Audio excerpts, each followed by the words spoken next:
수는 요 순영업 소득 있죠, 이거. 얘가 이 총 투자액 요거 200.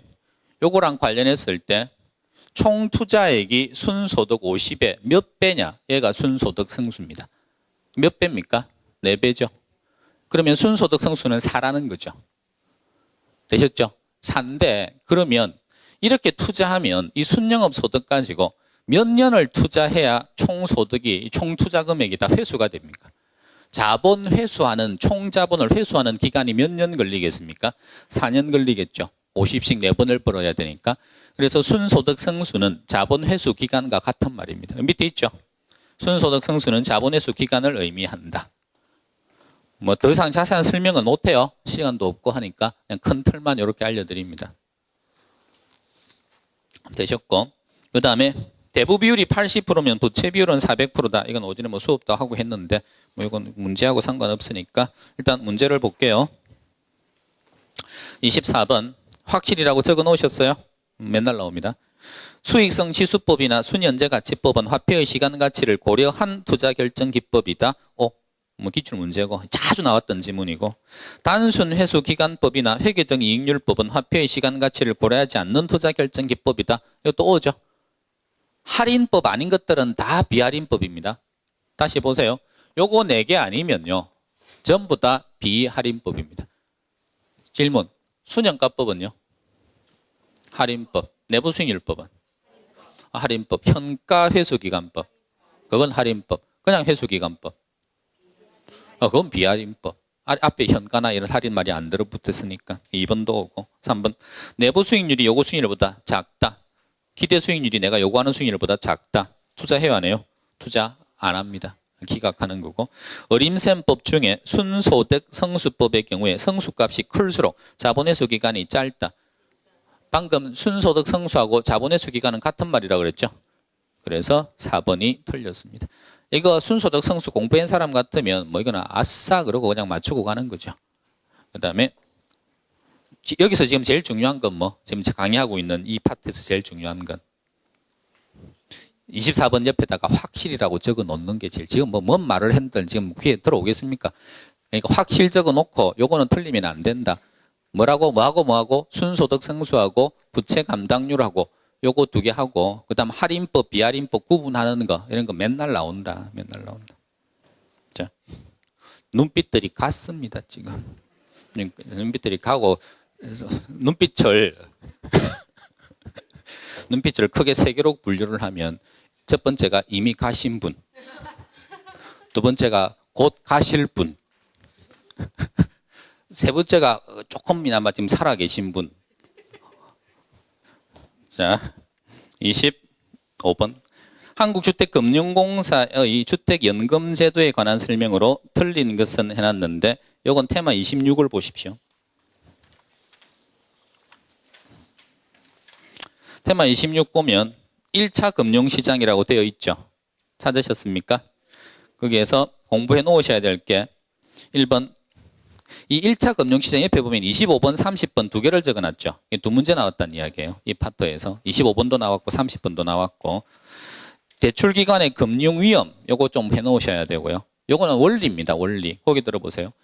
은행에서 이자 받을 때 위험이 크면 클수록 이자율이요 높아집니다. 그 원리예요. 그러면은 어떤 상황을 들이면 얘가 위험한지 안 위험한지만 판단하면 이자율이 높을지 낮을지는 안다는 거죠. 한번 물어볼게요. 돈을 조금 빌려줄 때와 많이 빌려줄 때 누가 금리가 더 높을까요? 이자율이. 대부 비율 뭐 설명해드려 지금 아신다고 보고 대부 비율이 20%일 때하고 대부 비율이 80%일 때하고 누가 더 이자율이 높아요? 그럼 빨리 생각하세요. 누가 더 위험한가? 은행 입장에서. 돈 조금 빌려줄 때 위험합니까? 많이 빌려줄 때 위험합니까? 많이 빌려줄 때 위험합니다. 대부 비율이 높을수록 금리가 높아요. 하나 더. 단기 대출 금리가 높을까요? 장기 대출 금리가 높을까요? 이렇게 물으면 대부분 많이 틀립니다. 그런데 그 생각을 딱 바꿔서 어떤 게 더 위험한지 빨리 판단해 보세요. 짧게 빌려줄 때 위험해요? 길게 빌려줄 때 위험해요? 길게가 훨씬 위험하죠. 그러니까 장기 대출 금리가 당연히 더 높죠. 그런 식으로 담보가 있는 게 위험해요? 담보가 없는 게 위험해요? 담보가 없는 게 위험하니까 이자율이 더 높고, 저한테 빌려줄 때가 더 위험해요? 아니면 뭐 다른 선생님들 빌려줄 때가 더 위험해요? 다른 선생님들 빌려줄 때가 더 위험하죠. 그러니까 금리도 그쪽이 더 높은 거고. 자. 눈빛이 곧 가실 분들이 웃으니까.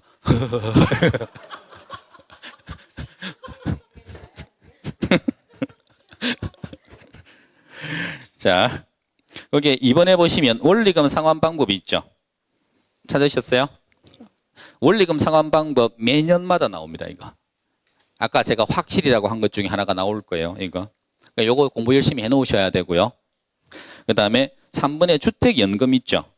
주택연금은 미리미리 공부하지 마시고요. 요 주택연금은 시사성이거든요. 그러니까 주택연금 관련된 건 홈페이지 들어가서 확인을 해야 돼요. 7월 달 정도 되면. 내용이 어떻게 바뀔지 모르니까. 그리고 얘는 너무 깊이 나와버리면 그러면 손 못 댑니다. 뭐 구체적으로 나와가지고 막 그 한국주택금융공사 홈페이지 들어갔더니 뭐가 어떻고 막 아주 세세한 게 나와버리면 그래서 요거는 적당한 수준에서 조절할 필요는 있다. 주택연금제도라고 하는 게. 자, 다시 앞으로 오시면 25번. 한국주택금융공사의 이 주택연금제도에 관한 설명이다. 틀린 것은 이렇게 되어 있는데 설명 안 드릴게요. 1번이 틀렸습니다.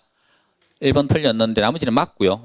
맞고요. 연금 가입자는 주택연금의 전액 또는 일부 정산을 하게 되면 중도상환 수수료를 부담한다. 문제는 부담하지 않는다. 이렇게 되는 게.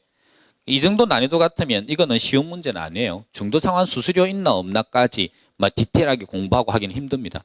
그러니까 밑에 내려가 가지고 중요한 지문들이 나머지 것 중에서 한 3개가 있거든요. 그러니까 그건 확실하게 알아야 되고 그럼 한두 개 정도 가지고 모르겠다 싶으면 그것도 한두 개 가지고는 그냥 찍고 가셔야 돼요. 이걸 뭐 그렇다고 주택연금 들어가서 모든 걸 다 할 수는 없어요. 양이 어마어마한데. 넘어갑니다. 26번.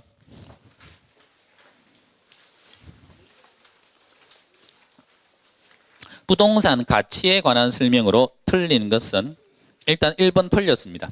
1번 틀렸고 자, 이것도 뭐 다시 나오고 할 만한 내용은 아니에요. 부동산 가치인데 사용 가치라는 말과 교환 가치 있죠.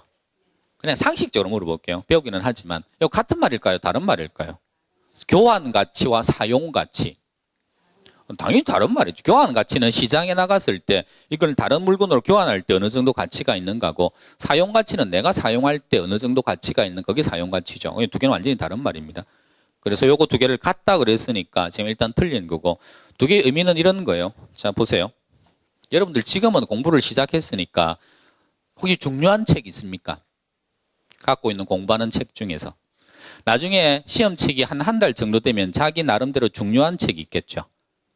막 정리해가지고 막 자기 요약해가지고 막 정리해놓은 그런 정말 그게 여러분들한테 어느 정도의 사용 가치가 있습니까? 귀중해요, 안 귀중해요? 시험이 10월 달인데 9월 달에 그렇게 정리해가지고 다 갖고 있는 책이 있다. 중요해요, 안 중요해요? 중요해요. 누구한테만 중요해요? 여러분들한테만 중요해요. 사용 가치 엄청난 겁니다, 여러분들한테. 그게 시장 나가서 팔면 얼마 받을 것 같아요? 아무도 안 삽니다. 그걸 누가 삽니까? 그러니까 그 똑같은 책이 사용 가치는 굉장히 크더라도 교환 가치는요? 교환 가치는 없어요. 저한테는 다이아몬드 있죠. 전 다이아몬드 봐도 아무런 즐거움도 없어요. 감흥도 없고 그냥 돌이구나. 좀 반짝반짝 빛나는구나. 그냥 그렇게 남자분들은 대부분 다 그렇게 생각하지 않습니까? 다이아몬드 가지고 무슨 사용 가치가 있습니까? 그게 여자 꼬실 때 쓴다고요? 엄청난 사용 가치인데요.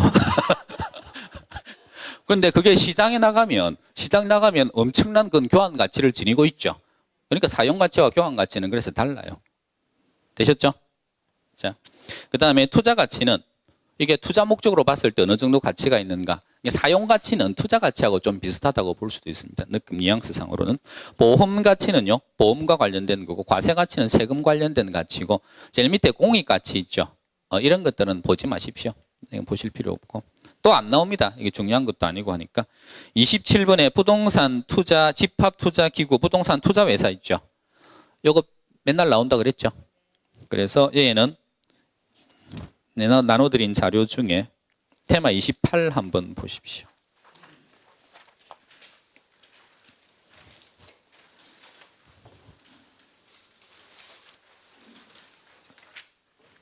보시면 공급자 금융 해가지고 나와 있죠. 찾으셨어요? 테마 28, 29에서 이게 부동산 투자 회사 그래서 리츠라고 적어놨죠.